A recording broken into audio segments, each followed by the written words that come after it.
Halo teman-teman, kembali lagi di Ruang Ngobrol. Hari ini kami akan membahas manga terbaru terbitannya Level Comics. Judulnya adalah Smoking Behind the Supermarket with You.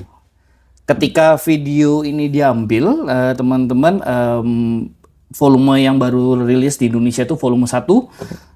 Dan kalau nggak salah itu rilisnya bulan Juni ya? Barusan Juli 1, Juli 2. Iya, Juni Awal akhir. Juli. Ya, Juni akhir atau Juli awal tahun 2026, sorry. 2026 dan baru satu volume. Oke, kita bahas fisiknya dulu ya. Ini untuk ukurannya standar ya. Standar manga, covernya juga seperti biasa, tidak ada jaket atau apapun itu. Ini juga agak sedikit ketebalannya kurang lebih seperti ini, teman-teman. Ada berapa halaman kalau nggak salah ini?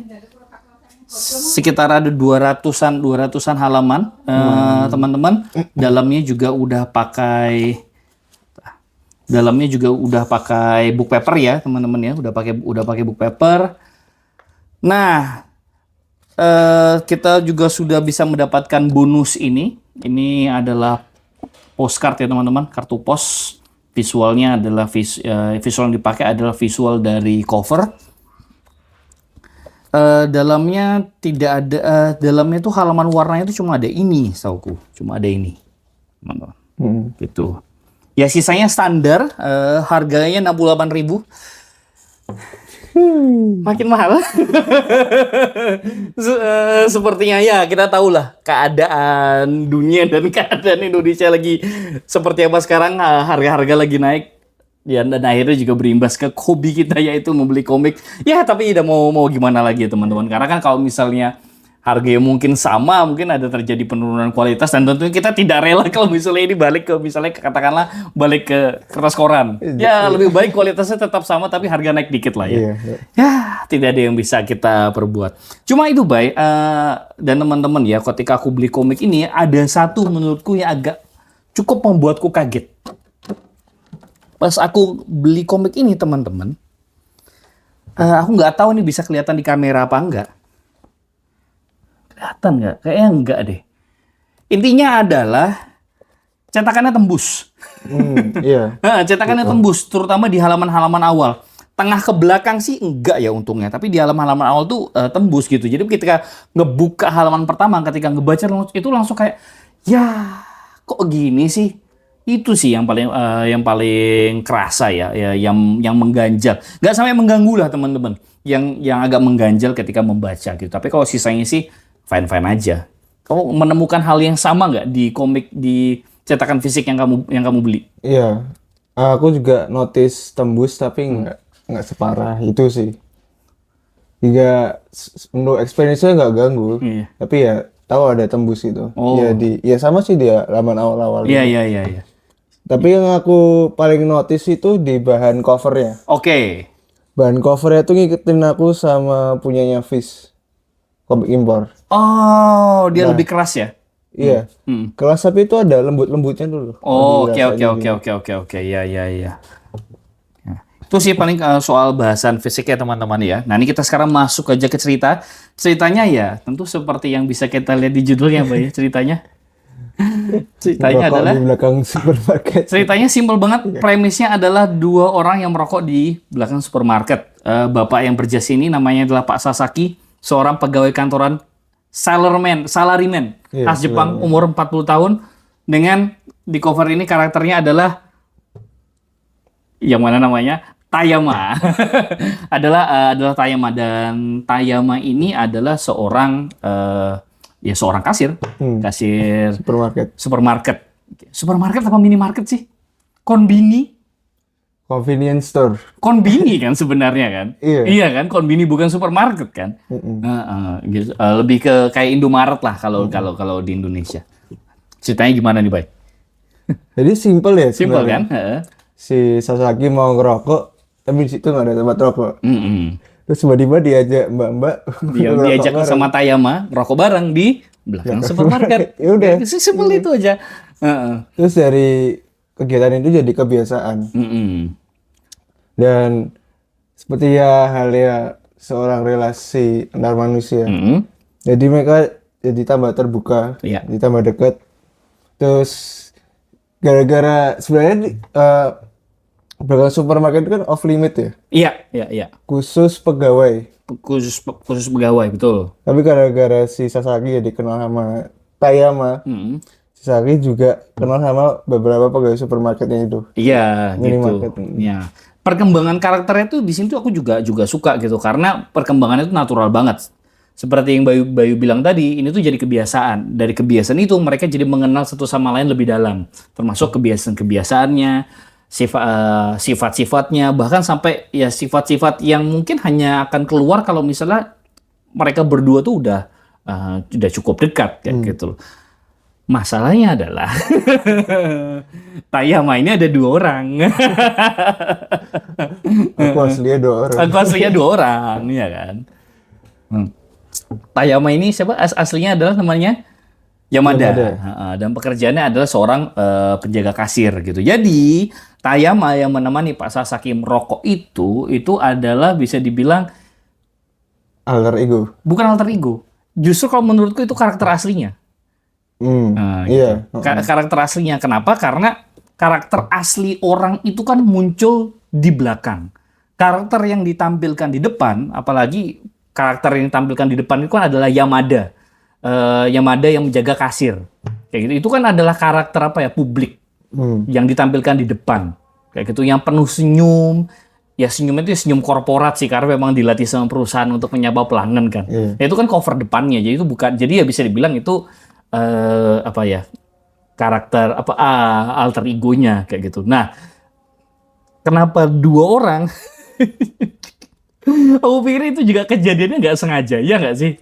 Sebenarnya cuma iseng. Cuma iseng kan. Jadi Pak Sasaki itu suka mengunjungi supermarket tempat di mana mereka merokok ini karena suka ketemu dengan Yamada. Yamada itu adalah si Tayama ini. Yamada itu adalah ya kasir manis, penuh senyum, ramah yang menjadi pelipur laranya Pak Sasaki karena kehidupan kantornya yang ya tidak menyenangkan.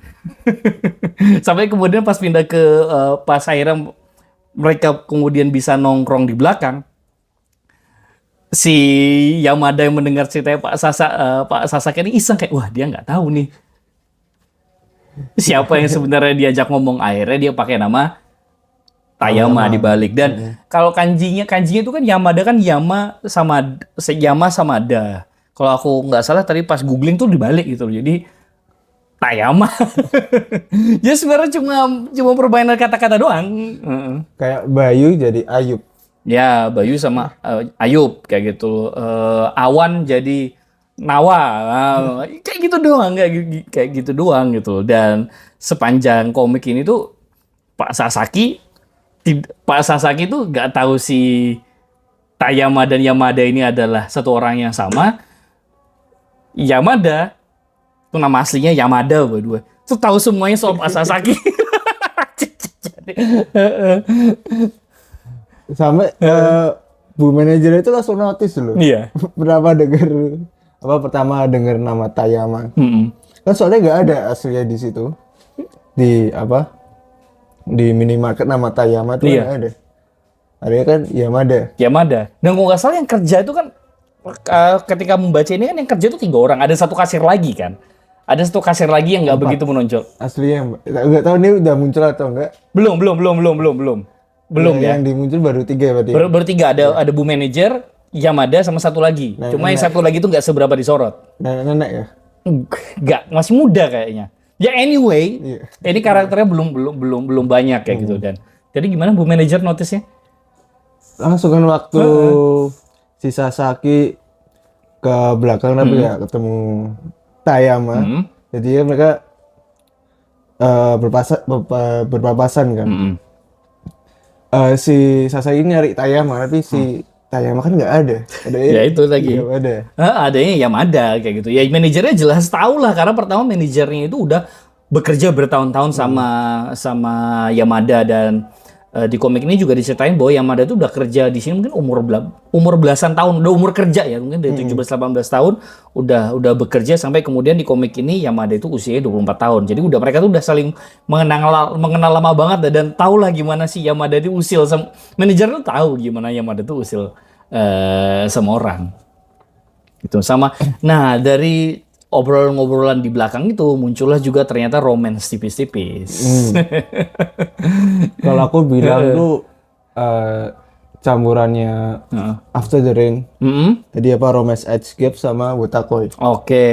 Karena kita bisa relate kehidupan orang dewasa lah, orang kantoran. Iya. Gitu. Apalagi kan ini Pak di toko-toko di Wota. Aku belum nonton apa tadi judul satunya? Wotakoi. Enggak, satunya lagi. After the Rain. After the Rain. Aku belum nonton. Wotakoi aku suka banget dan kita tahu Wotakoi itu kan soal salaryman. Ini juga sama. Pak Sasaki itu juga seorang salaryman yang pekerjaan di kantor itu sangat memuakkan banget. Gitu. Nah, dan romance tipis-tipis itu aku seneng terjadinya tuh betul-betul natural gitu. Kayak kalau bahasa Jawanya kan apa? Jalaran Soko Kulino. Tresno Jalaran Soko Kulino. Tresno jalanan Soko Kulino. Artinya ada cinta itu muncul dari kebiasaan. Iya. Dari kebiasaan kan. Ya ini kan mereka kebiasaannya adalah ngerokok bareng. Dan karena mereka mulai kenal satu sama lain, akhirnya tuh pelan-pelan tuh jadi saling suka. Cuma lucunya ini Pak Sasaki ini loh, dia tuh menyukai dua orang berbeda padahal itu orangnya sama.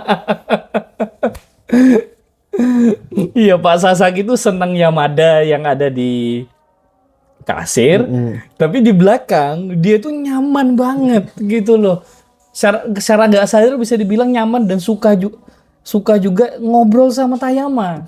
Yang mana Tayama dan Yamada itu adalah orang yang sama gitu loh. Nah, di sisi lain Yamada yang mendengarkan cerita-cerita dari Pak Sasaki itu juga lama-lama makin terbiasa gitu loh dengan kehadiran Pak Sasaki. Ya lucu sih emang relasinya dua orang ini. Emang tarik ulur aja teman-teman. Oke. Apalagi baik. Aslinya ini kan sebelum diserialisasikan jadi buku kan dia kan indie ya. Ya. Indie di Twitter. Bentuknya comic strip. Jadi cuma 4 panel gitu. Iya. Dari situ dia menang Next Manga Award.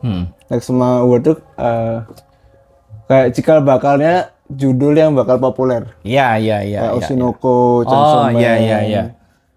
Terus Ichi the Witch.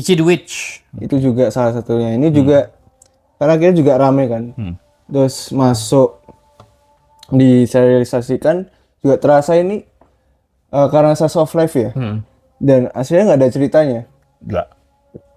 Jadi kalau menurut aku baca dalam satu duduk tuh rasanya jadi cepet bosen.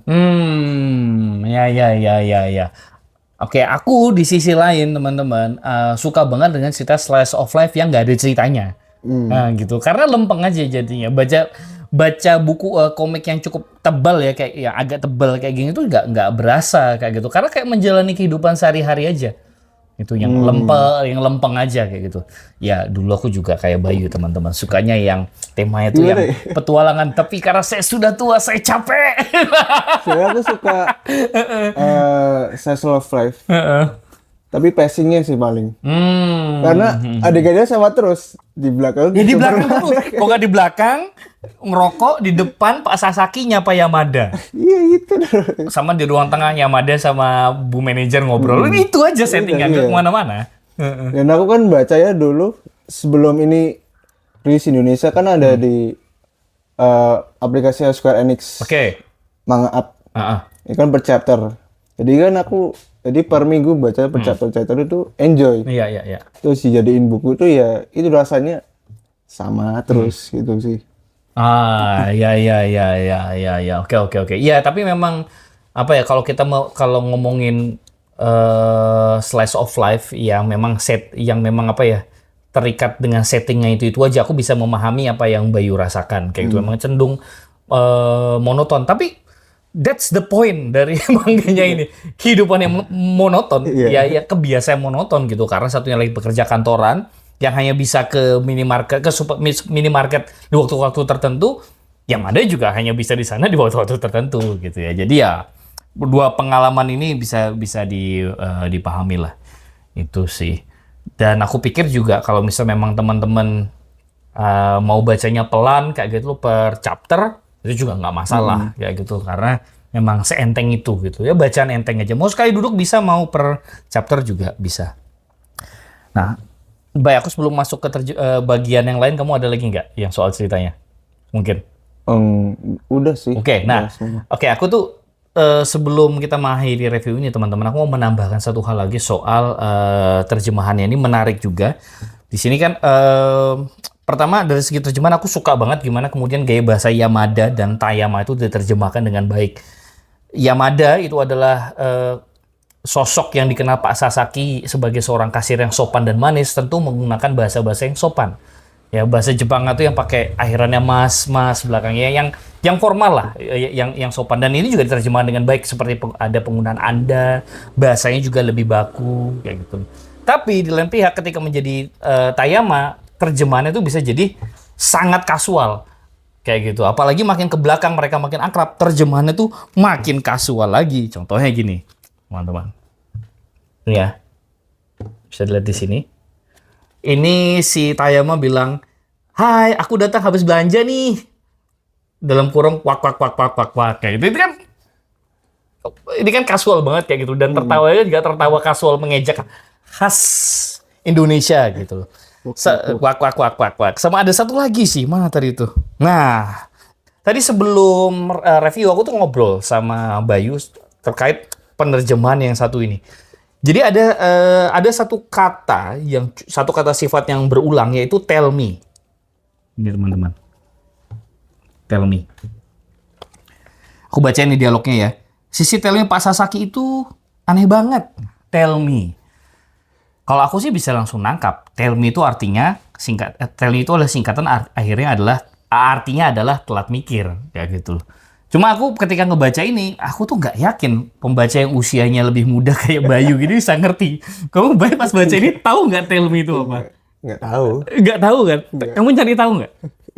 Nggak. Terus kamu menelaah maknanya gimana berarti? Aku lihat dari ini sih, karakternya si Sasaki ini. Iya. Yang bikin dia dapat sifat tell me itu. Iya. Nah, kamu sebagai orang yang nggak tahu artinya tell me, kamu menginterpretasikan kata tell me itu apa di sini? Sebelum aku kasih tahu tadi sore bahwa tell me itu telat mikir. Sok tahu. Iya. Ya, ini bukan bermaksud gimana soal terjemahannya ya teman-teman ya. Aku hanya merasa mungkin aku bisa jadi salah. Istilah tell me itu mungkin tidak begitu populer di kalangan Gen Z gitu. Aku sama Bayu ini rentangnya lumayan. Bayu kelahiran tahun 2000-an. Iya. Tahun 2000-an, aku tahun 90-an. Kayak gitu. Kita punya linggo atau bahasa yang berbeda kayak gitu loh. Nah, jadi ya I don't know, mungkin aku bisa jadi salah. Mungkin di luar sana juga banyak Gen Z yang ngerti tell me itu apa. Tapi dari pengalaman kayak berdua pas ngobrol sebelum review ini tadi, kami menemukan hal itu tadi yang perkara soal tell me. Gitu. Itu aja sih teman-teman paling bahasan kami soal smoking behind the supermarket. Sekali lagi waktu review ini diambil ini udah bisa dibeli di toko buku terdekat kayak gitu. Ini worth banget di koleksi kalau mau cari bacaan enteng dan romance tarik ulur. romance tipis-tipis yang tarik ulur cocok buat yang punya pengalaman ngudut, juga pasti akan relate banget. Itu aja Bay ya. Sama kebetulan waktu komik ini rilis di Indonesia, animenya juga rilis. Oh, oke. Hari ini per 7 Juli. Hari ini? Aku ngecek tadi siang sebelum sebelum nge-review ini di Netflix tuh masih kayak soon. Udah ada tapi soon belum bisa ditonton. Antara 7 atau 4. Pokoknya minggu inilah. Minggu ini ya? Awal Juli, iya. 7. Ya, ini berarti ini tanggal 7 nih. Ini tanggal 7 berarti hari ini. Oh, oke, berarti sepulang ini bisa kita tonton seperti di Netflix. Oke, itu aja teman-teman. Thank you sudah menonton review kami. Kalau mau ngobrol-ngobrol soal smoking behind the supermarket with you, langsung aja tulis kolom komentar. Jangan lupa like, share, dan subscribe. Sampai jumpa lagi di obrolan mangga-mangga berikutnya. Dah.